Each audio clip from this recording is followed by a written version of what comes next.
Welcome back. We're talking about why you should make that antenatal visit to the hospital. You can call in now with your questions. The number to call is 0808-054-2233.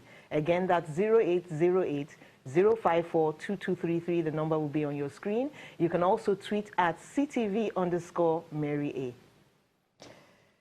Let me ask you, you spoke about several problems that a woman can encounter. Some of them, they find out at the first visit. Maybe she has the tendency to be hypertensive, or she has high blood sugar or whatever.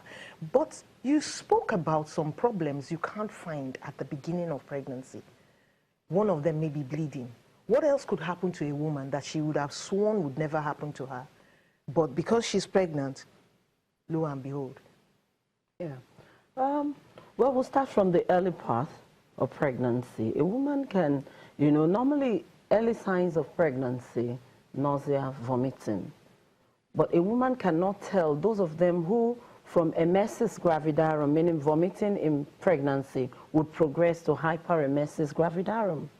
That kind of diagnosis will be made in the hospital and managed. Because if not properly managed, will be inimical to both the mother and the child. Morning sickness has to be managed? Yes.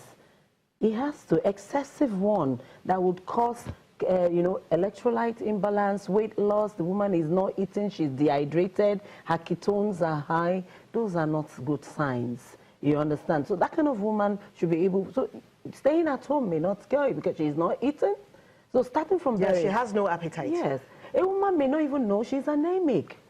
Especially in these climes where the contraceptive uptake, family planning uptake is not still very high. We are still doing less than 20%. You see women, getting pregnant too frequently. And so the body stores low. So a woman may not know that she's already anemic. And then in pregnancy, it begins to show because, again, the physiology of pregnancy causes a form of hemodilution, meaning that the way the fluid, the blood is formed is not, equal. The cells are not forming at the same level that the fluid, the same rate that the fluid are forming. So there's a state of physiologic anemia. Now that will occur in pregnancy.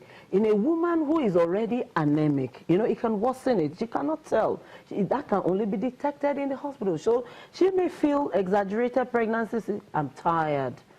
When I walk from here to here, I'm tired. I feel my heart is pumping. You understand? And she may not be able to identify what is going on there, and she can come down with anemic heart failure. Let's take this call. Hello. Hello, good morning, ma'am. Good morning. What's your question?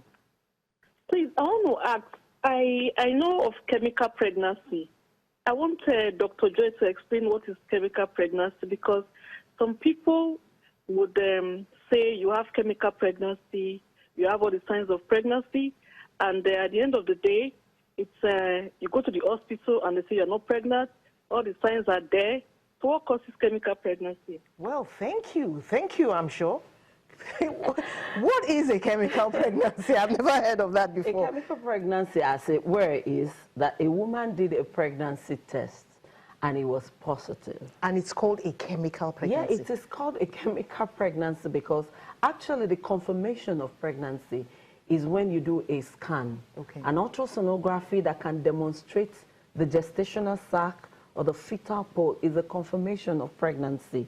You understand? So a woman may do a pregnancy test, whether the urinary pregnancy test or the blood test, and it comes out positive, and she may even say she has the symptoms of pregnancy, and yet, at 5-6 weeks, you do an ultrasonography and you cannot pick the pregnancy.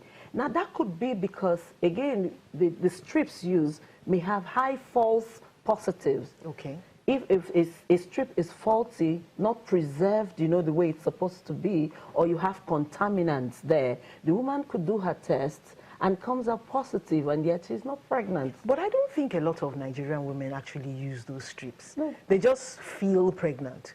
In the urban areas, they do. Some of them do, but some don't bother. As long as those symptoms are there, they believe they are pregnant. And she really isn't.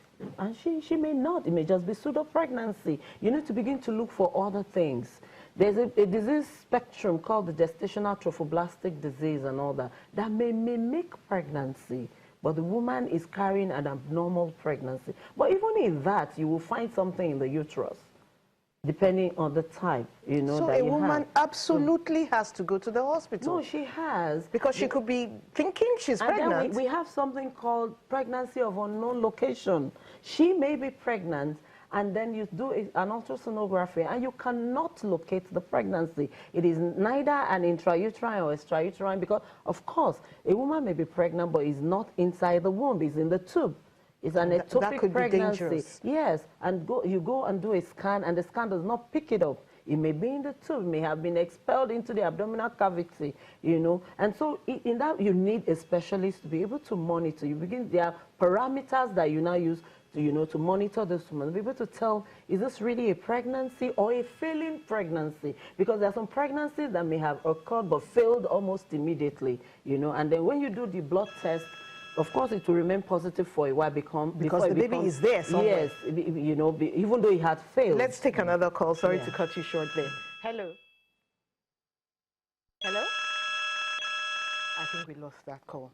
Now, for a woman who has maybe tendencies of high blood pressure and other things which you might detect at the first visit, would it be better? What do you think about the concept of people actually coming for a visit before they get pregnant? Like, doctor, we're planning to have a baby. Does that make sense? Yes. It's called prenatal, you know, visits. In other climes we have. Because that will make the complications less, wouldn't it? Where those clinics were designed to be able to see those that are considering pregnancies. It's important because, especially in places where you have genetic problems, genetic-based diseases, inheritable diseases and all that, it's like very sickle cell essential. anemia. Like sickle cell anemia, a couple come, they're counseled, they're tested, you know, before they get pregnant. And then those that have inheritable diseases also picked up. Those that have cardiac diseases are optimized before they go into pregnancy. And that's better, isn't it? That is better, but we don't have it here fully in Nigeria. But we have it to some extent. In private hospitals, maybe. I don't know if things have changed, you know, but, you know, my experience then was that if you say you're coming for antenatal visit and you don't look pregnant enough, the nurses are already laughing at you. What are you doing here? It's way too early. No, I think that is changing now, depending on where you went to.